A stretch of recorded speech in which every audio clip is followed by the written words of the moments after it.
buenos días a los miembros del Pleno de la Junta Nacional de Justicia, siendo las 9 de la mañana con 11 minutos del día 2 de agosto del año 2024.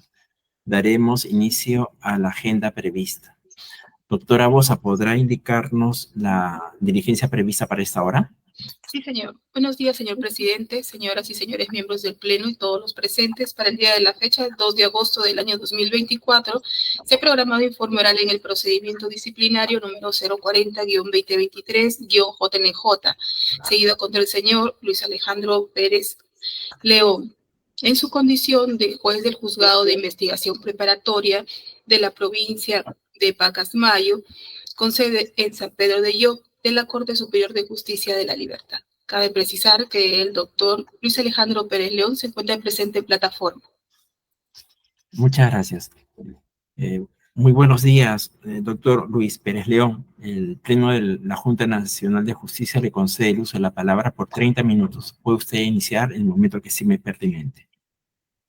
Muy buenos días, señor presidente de la Junta Nacional de Justicia. De igual manera, muy buenos días a los demás miembros y a los que se encuentran en esta plataforma virtual. De acuerdo a la ley, se me ha concedido el uso de la palabra para informar oralmente a la vista de la causa respecto al pedido de destitución que se está haciendo a mi persona.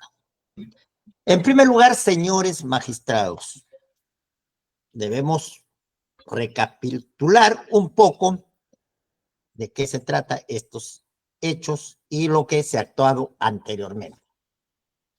A mi persona se abre procedimiento disciplinario por mi actuación como juez de investigación preparatoria de San Pedro de Lloc, Pacasmayo, proceso que fue asignado con el número 141-2021, por la liberación a un procesado por el delito de narcotráfico. Puede haber dado una resolución, se me apertura. Y se encarga, se designa como miembro instructora a la señora magistrada María Amabilia Ábalos Valladares, quien luego de realizar las investigaciones del caso emite un primer informe, el de 7 de marzo del año 2023. Y se señala la vista de la causa, estamos hablando del proceso 141-2021, en la cual informé oralmente ante el Pleno. No hubo respuesta alguna, pero posteriormente a ello se emite una nueva resolución, la número 100-2024 de la Junta Nacional de Justicia, en la que se declara de oficio la caducidad del proceso disciplinario 141-2021. Y en el considerando segundo de dicha resolución, se me abre nuevo procedimiento disciplinario a mi persona. Y se indica, manteniendo vigente las actuaciones, medios probatorios y demás generados en el procedimiento disciplinario 141-2021. Y se encarga como miembro instructora nuevamente a la doctora María Zavala Valladares.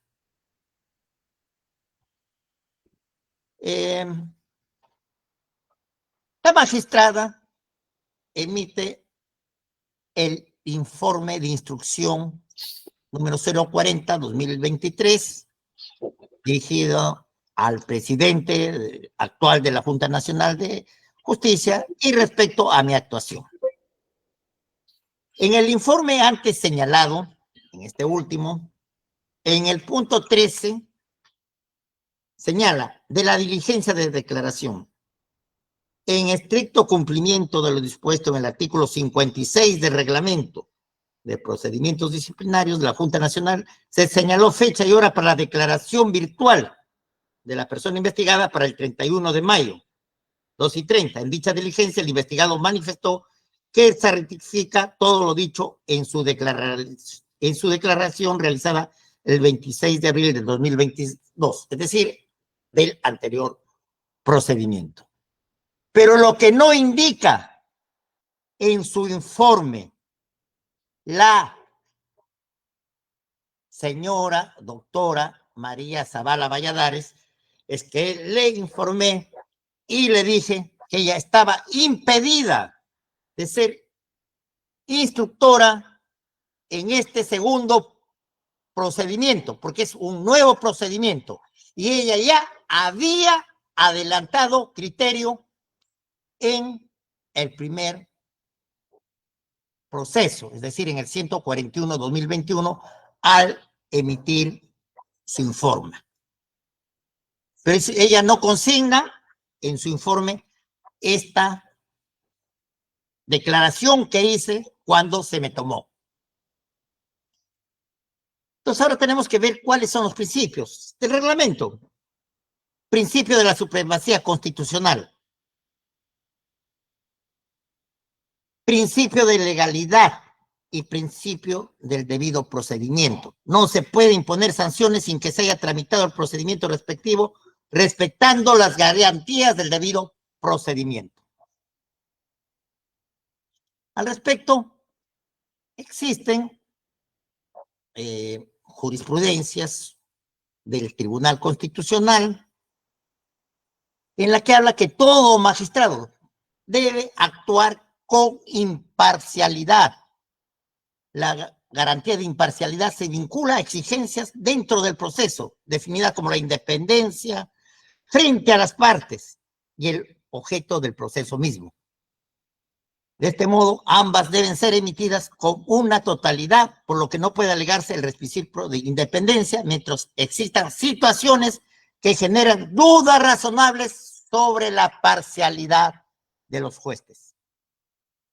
En la misma resolución del Tribunal Constitucional 2465-2004, Jorge Octavio Ronald Barreto Herrera hace mención al fundamento 10, el Tribunal Europeo de Derechos Humanos, en importante jurisprudencia que resulta pertinente traer a colación, desarrolló la teoría de las apariencias, indicando que si bien la imparcialidad personal de un juez se presume a falta de prueba en contrario, también hay que tener en cuenta cuestiones de carácter funcional y orgánico, y en ese sentido debe comprobarse si la actuación del juez ofrece garantías suficientes para excluir toda duda legítima sobre su imparcialidad, frente a lo cual se observará que incluso las apariencias pueden revestir importancia.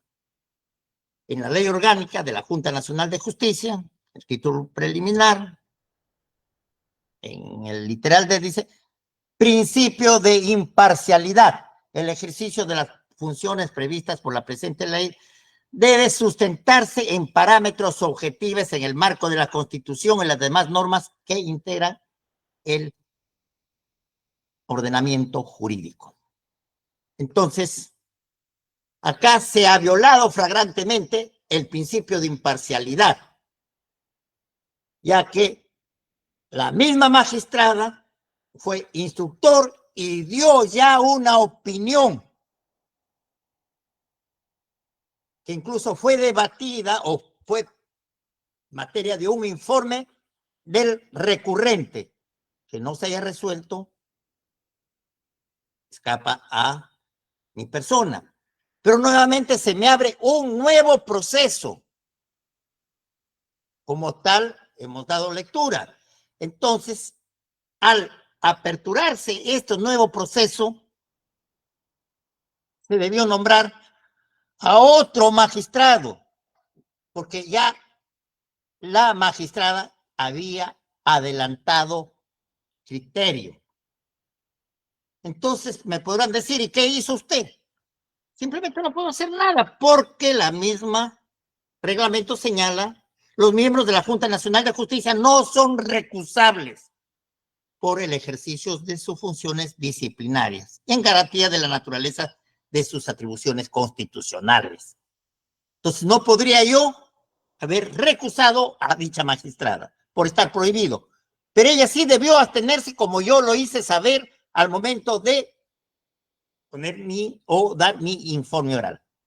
Es más, si usted revisa el primer informe con el que nos trae a la presente audiencia es lo mismo. Lo único que cambia es a quién está dirigido, porque había otro presidente, la fecha, 2 o 3 renglones de relleno, pero el resto es lo mismo. Entonces, podemos decir que hay en esa resolución imparcialidad. Estamos ante un proceso que se ciña al debido proceso. Obviamente que no, señores magistrados. Entonces, se debe designar a otro magistrado para que haga la investigación en este segundo proceso. Entonces, eso sería mi primer pedido. Pero no obstante, obviamente, lo señalado, que eso ya queda a su criterio, porque estamos viendo que se ha faltado al debido proceso al actuar una misma investigadora que ha emitido informes iguales. Ni siquiera se ha cambiado algo, solamente le digo que ha cambiado a quién está dirigido, la fecha, y 2 o 3 renglones que no tienen nada que ver en el fondo.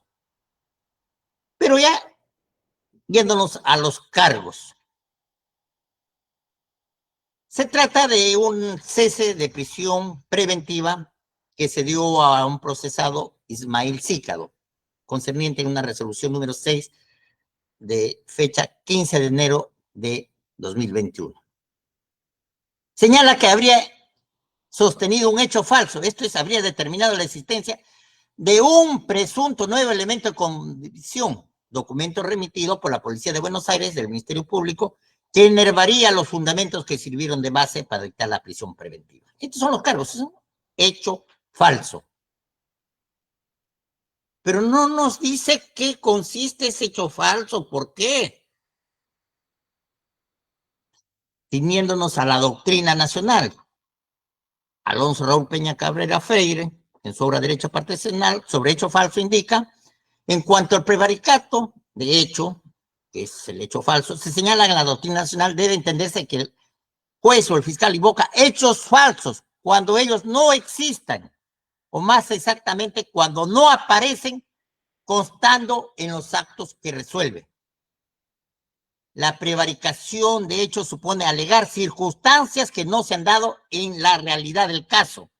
El autor necesita de una apoyatura táctica que le permita finalmente subvertir el derecho e encauzar su decisión a un plano antinormativo.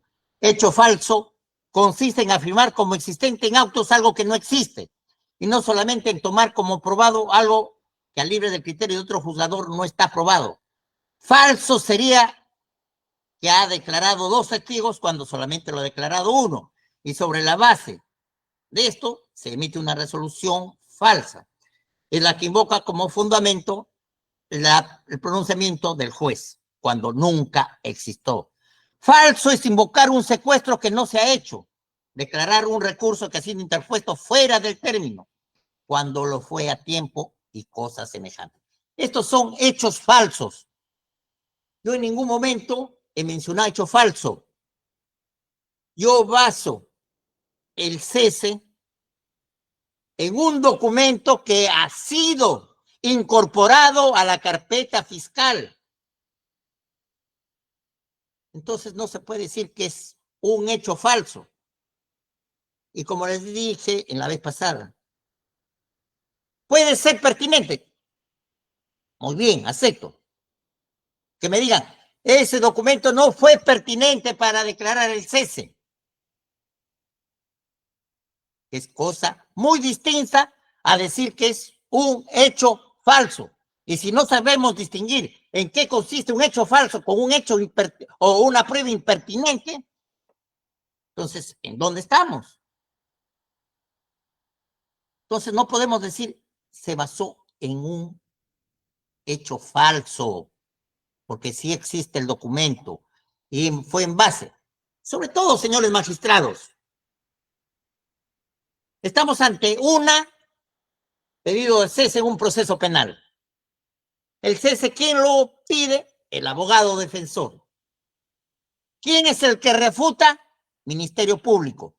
Y todo lo que se debatió en el cese de la prisión preventiva fue efectivamente si hubo o no flagrancia en la detención del procesado.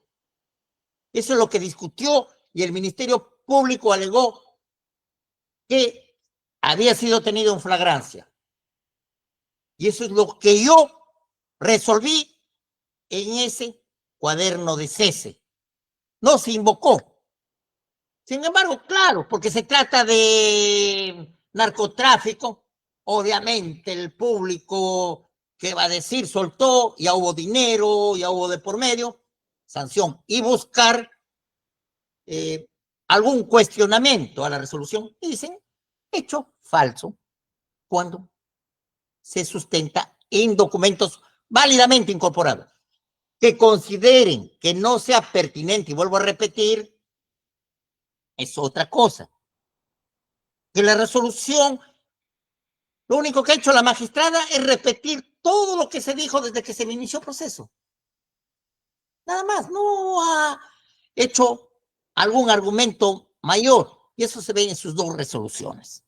Entonces, en el presente caso no podemos hablar de que mi resolución que dicté me haya basado en hechos falsos. Además, como dije, no solamente baso en mi resolución en el artículo 283, sino en el artículo 255, punto 2 del Código Procesal Penal, ubicado en los preceptos generales de las medidas de coerción procesal,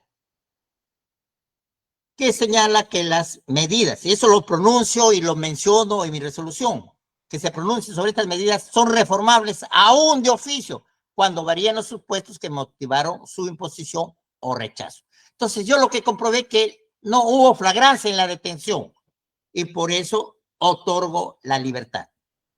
Y no solo queda en eso ahí, señores magistrados. Obviamente esa resolución fue materia de impugnación. Esa resolución fue materia de impugnación.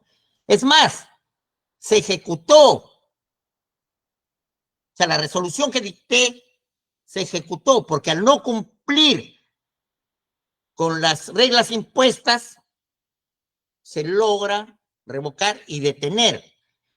Y cuando sube a sala, esta no se pronuncia, dice ya está resuelto. Entonces mi resolución judicialmente ha quedado consentida, ha sido ejecutoriada, que digo, ha quedado consentida y ha sido ejecutada, ha sido ejecutada.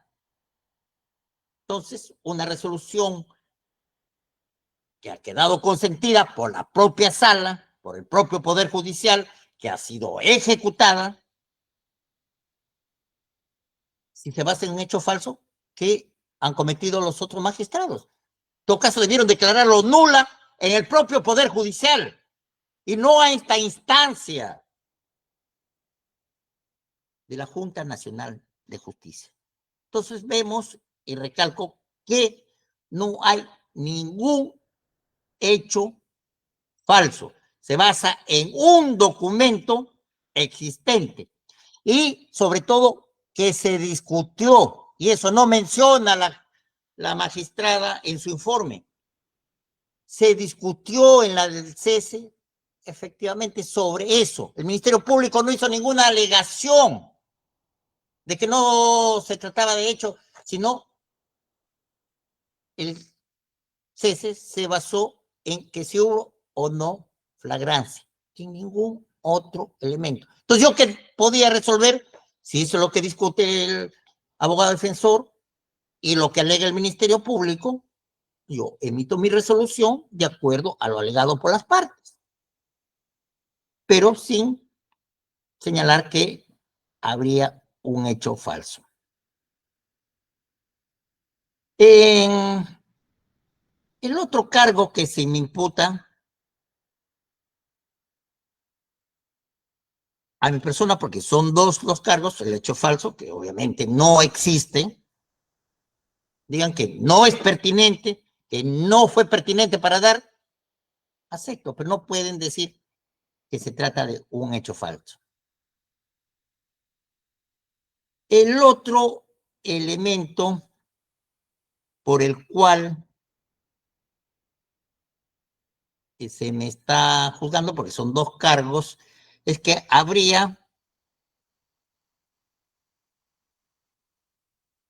un momentito, señores magistrados. En la resolución del cese habría realizado una reevaluación de mi propia decisión, efectuando una evaluación distinta y contradictoria de los medios de prueba que sirvieron de base para dictar la prisión preventiva, sin ningún nuevo elemento de convicción tendente a enervar los fundamentos que sirvieron de base vinculación del ilícito con el procesado.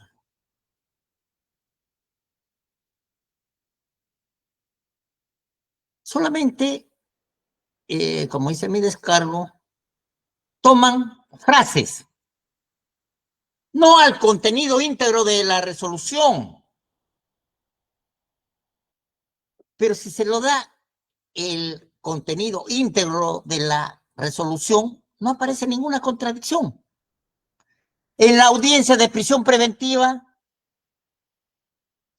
¿qué indico? Fueron detenidos por personal de la Comisaría de Buenos Aires que no tenían nada que ver con la investigación y lo que se pretendió por la defensa era desvirtuar las actas de intervención.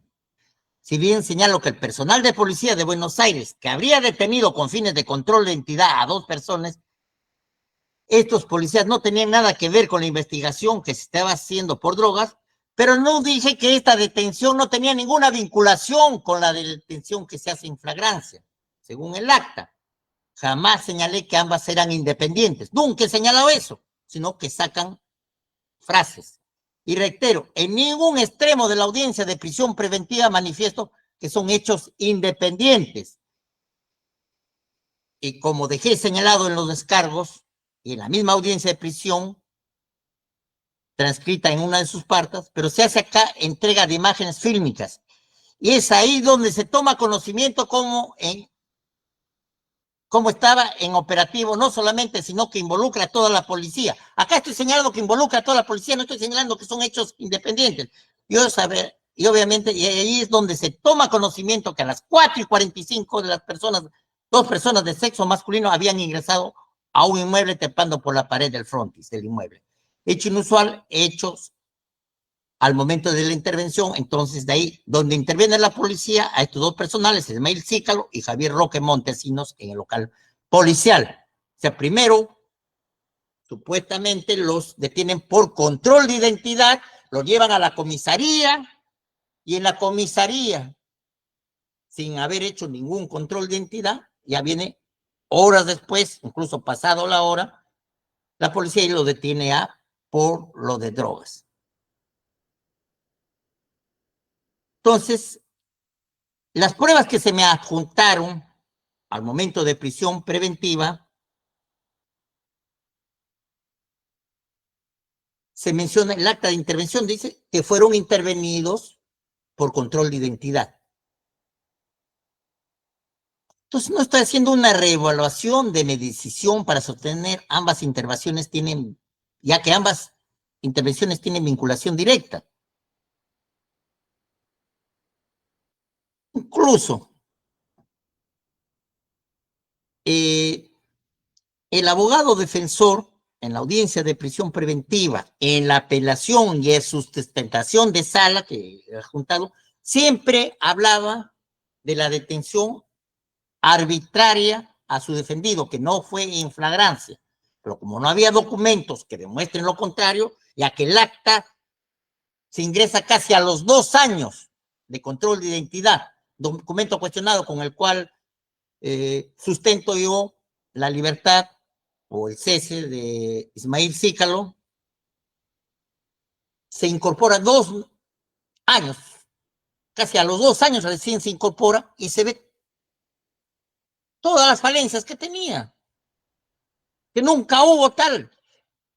La intervención es en enero y recién lo registran en agosto, después de 7 meses, con las irregularidades ya señaladas y que por el tiempo no podrían ir más al fondo. Entonces, no hago nunca una reevaluación, como quieren decir en su informe.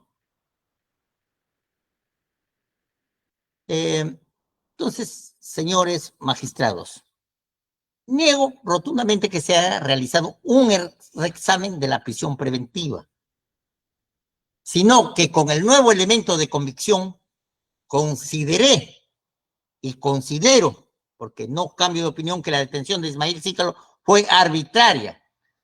Y esa es la única razón de ordenar su libertad. Y en la resolución número 6, que es materia de cuestionamiento, no ha sido revocado, como repito, por ningún órgano jurisdiccional. Ha sido ejecutado.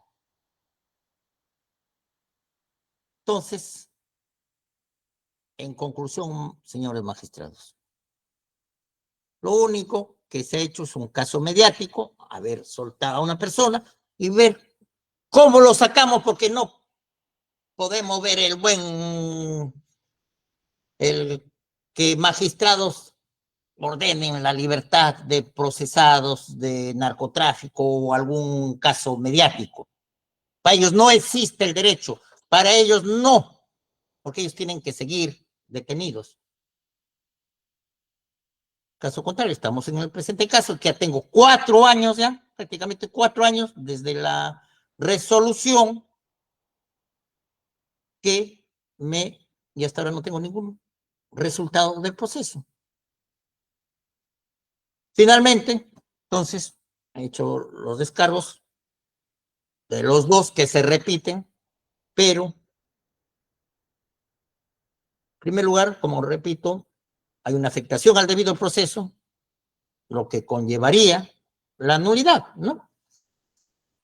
Designar a otro miembro como instructor, ya que acá ha habido un adelante criterio.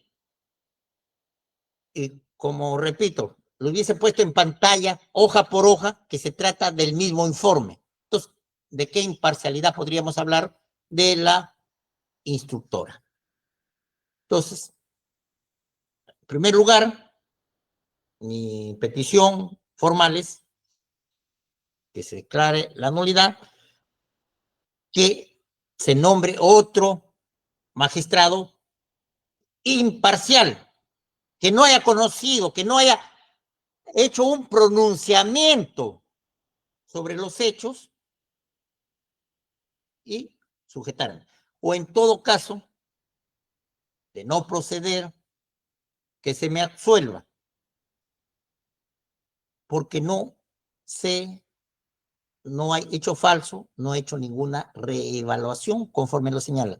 Y es más, lo que ha hecho la magistrada es simplemente copiar todo lo que señaló la ONMA cuando a mí me suspenden temporalmente, suspensión que llevo hasta el día de la fecha. Muchísimas gracias, señores magistrados, por la atención prestada. Muchas gracias a usted, doctor. ¿Alguna pregunta por parte de los miembros del Pleno de la Junta? No habiendo, ¿no hay? No habiendo preguntas, se daría por concluida la presente diligencia. Ok, muchas gracias. Tengan todos ustedes muy buenos días y los invito a pasar al siguiente enlace. Gracias.